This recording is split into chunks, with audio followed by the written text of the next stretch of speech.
tema que se le pone el nombre, el mote de tema valórico muchas veces, y de alguna manera los que están en contra del aborto son tildados de un tipo de pensamiento político, ¿no es verdad? Conservadores, y los que están a favor se les tilda desde los conservadores por asesinos, en fin. Hay toda una suerte de descalificaciones de por medio.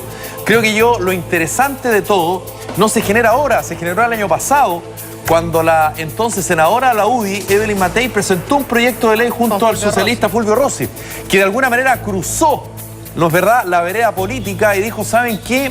Hay que hacer algo respecto a este doble estándar que existe en Chile, tan habitual, porque en Chile por años existió el doble estándar de las separaciones a través de las nulidades matrimoniales, que no era otra cosa que una farsa a través de testigos. Bueno, se hizo la ley de matrimonio civil, existe la ley de divorcio en Chile, ok. Ahora, con este proyecto de ley, vuelve a aparecer en el horizonte ciertas situaciones como, por ejemplo, el aborto terapéutico en Chile. ¿Qué pasa cuando, por ejemplo, los médicos, muchos médicos, tienen que elegir entre la vida de la madre y la vida de la guagua? Eligen, obviamente, por la vida de la madre. Pero eso, en términos legales, es aborto. Y no hay nadie en Chile preso, privado de libertad, por haber cometido aborto. Por eso. Claro. Por lo tanto, creo yo, más allá del punto, y suelto la pelota al tiro, que es interesante que esto de verdad se discuta, pero que se discuta en serio. Y que avancemos en serio en esta materia y que dejemos de lado los mitos y dejemos de lado las creencias personales. Yo creo que en esta pasada el Estado de Chile tiene que funcionar como tal, como política pública. Y si el gobierno, si el presidente de turno es católico, perfecto. Y si la presidenta o el presidente de turno es agnóstico, perfecto. Pero eso no puede prevalecer respecto a lo que va a pasar para todos. Pero yo creo que va más allá de una religión, sino más bien va por el lado de la creencia de la vida. Yo personalmente estoy en contra del aborto terapéutico, lo he dicho en reiteradas oportunidades. Incluso hace algún tiempo conté acá en mi historia que precisamente cuando a mí me dijeron que mi hija viene con una condición genética distinta, se abre la posibilidad precisamente de realizarte un aborto terapéutico fuera del país, no en Chile. Eugenésico. Sí, el aborto eugenésico hoy cita, pero el aborto terapéutico, en el cual presentan estas tres posibilidades los senadores PS y PPD, es riesgo de la vida de la madre, que según el mismo ministro de Salud, eso está solucionado en nuestro país, no hay que hacer un comité ético de salud para definir caso a caso. Dos, la inviabilidad fetal extrauterina, y perdóname, los médicos no son dioses. Muchas veces se equivocan, muchas veces te dicen, este feto es inviable, este feto tiene trisomía 7, yo creo que yo soy persona y tengo dos dedos de frente para poder tomar la determinación si finalmente esos niños, pero esos niños muchas veces viven 2 años. Bueno, pero no es Julia, ese es tu pensamiento. Por eso te ¿Qué digo, pasa si yo como mujer no quiero arriesgarme y no quiero arriesgarme a tener ese sufrimiento, a ese dolor físico, mental, y no quiero estar... vida. Bueno, pero es que eso es lo que tú piensas. Yo también creo que estoy de acuerdo con eso, pero lo que yo veo acá es que no estamos viendo bien los conceptos de lo que es el aborto terapéutico, lo que es el aborto. Yo estoy absolutamente de acuerdo y para mí, tú lo puedes, escúchame, si para puedes mí tomar a partir de que tus padres no lo tomaron contigo. Escúchame, para mí, si una persona está embarazada, yo no estoy de acuerdo por ningún motivo a que esa guagua sea abortada.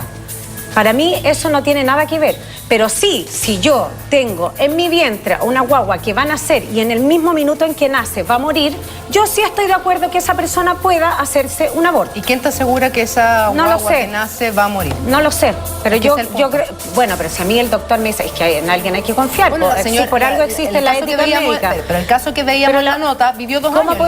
¿Cómo puedo saber yo que el médico cuando voy no me está mintiendo? Tengo que creer en alguien, por algo existen las leyes, y si esta persona me dice, su guagua viene sin, no sé, sin sistema nervioso, ¿yo para qué voy a querer que esa guagua viva y sufra? Ahora, ¿qué pasa en los casos de violación? Claro, es que yo creo que ahí es súper complejo. Porque una ley Felipe, se hace completa, se hace, no discrimina, ¿cachai? Entonces al final lo que tú, perdona que te haya interrumpido, pero lo que tú vas a plantear es el caso a caso. Cada ser humano, como lo dice la Jazz, tiene la capacidad de poder reflexionar. Y perdón, y voy a volver a la hipocresía que generaba Felipe. Hoy día en el sistema privado también se recomienda, o más que se recomiende, por último se dice así como...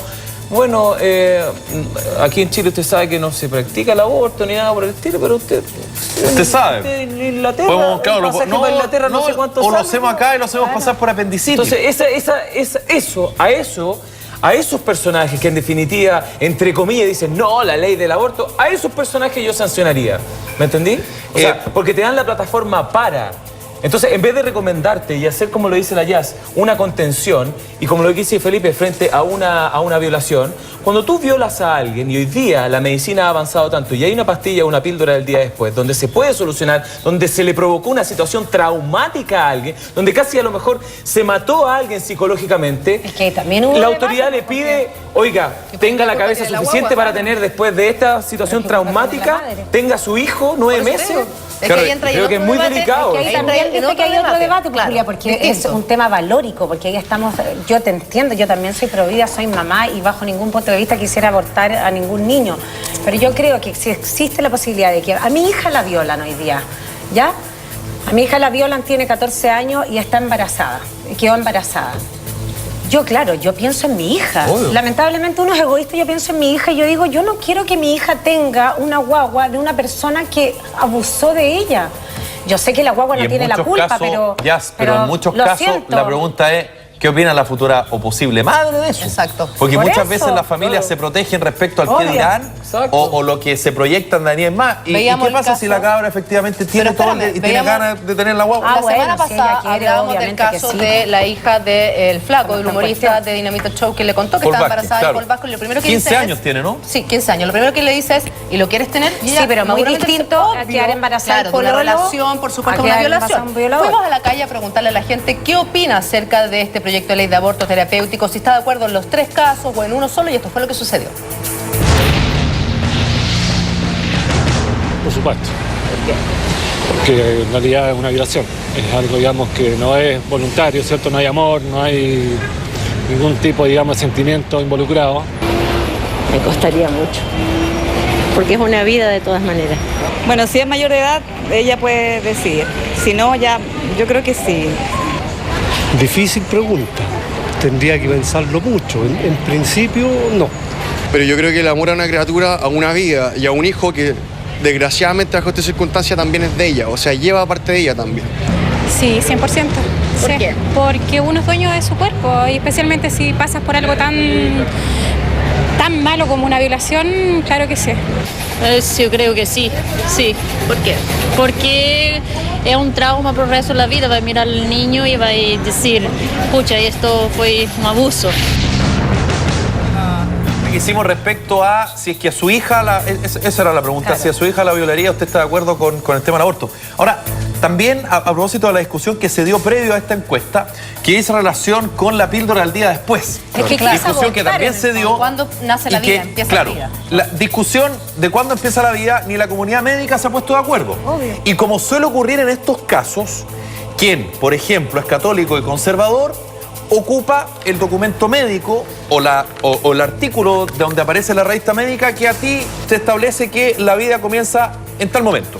Y quien está de acuerdo con la píldora del día después te va a decir, no es aborto porque parte acá. Entonces, mientras primero la comunidad científica no se ponga de acuerdo y las personas utilicen como argumento las distintas publicaciones que existen, se avanza poco. Pero lo que sí claramente está establecido, porque así lo demuestra la realidad en Chile, es que en algunas partes existe la píldora del día después y en otras partes no existe la píldora del día después públicamente, a precio rebajado y no en una farmacia como lo puede adquirir cierto tipo de población.